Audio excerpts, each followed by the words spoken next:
মাঠ ভর্তি তারকা, বিগত ম্যাচগুলোতে সবারই অনবদ্য পারফরমেন্স, কিন্তু ট্রফির চূড়ান্ত মহারণে যাওয়ার আগেই ছিটকে যেতে হলো।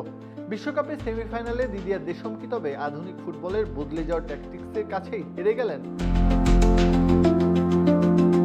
ফ্রান্সের ডাগ আউটে 14 বছরের দীর্ঘ রাজত্ব শেষে বিদায়টা করুণই হলো তার। স্পেনের বিপক্ষে সেমিতে পরাজয়ের পর ফরাসি কোচের লাল হয়ে যাওয়া মুখটা যেন তার অধ্যায় সমাপ্তির প্রতীক হয়ে উঠল। আসর জুড়ে ফ্রান্সের কৌশলী ছিল স্বতন্ত্র নায়কদের দিয়ে অতিমানবীয় গল্প লেখানোর প্রয়াস। কিলিয়ান এমবাপ্পের আধিপত্য বিস্তারের ক্ষমতা, মাইকেল ওলিসের শৈল্পিক ছোঁয়া। সেন্সিটিভিটি আমার নাই, আছে হোয়াইট প্লাস প্রো সেন্সিটিভ।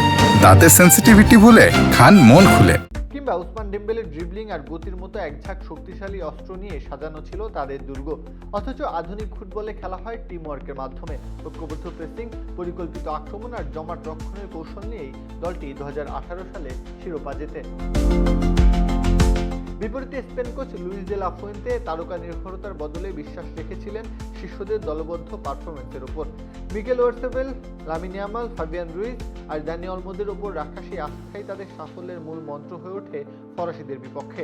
স্পেনের এই সুবিন্যস্ত কৌশল রক্ষার কোনো বিকল্প দেশম খুঁজে পাননি।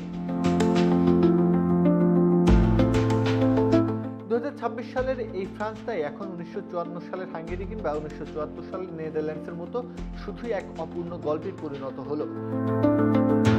অবিশ্বাস্য সব প্রতিভায় ঠাসা হলেও দেশমের শিষ্যরা ইতিহাসের পাতায় আরেকবার প্রথম হওয়ার সুযোগ পেল না আধুনিক ট্যাকটিক্সের সামঞ্জস্যতা ধরে না রাখায়। আর দে লা ফুয়েন্তে করলেন দারুণ বাজিমাত গতিময় বুদ্ধিমত্তার বদৌলতে। কাব্য, খেলা 71।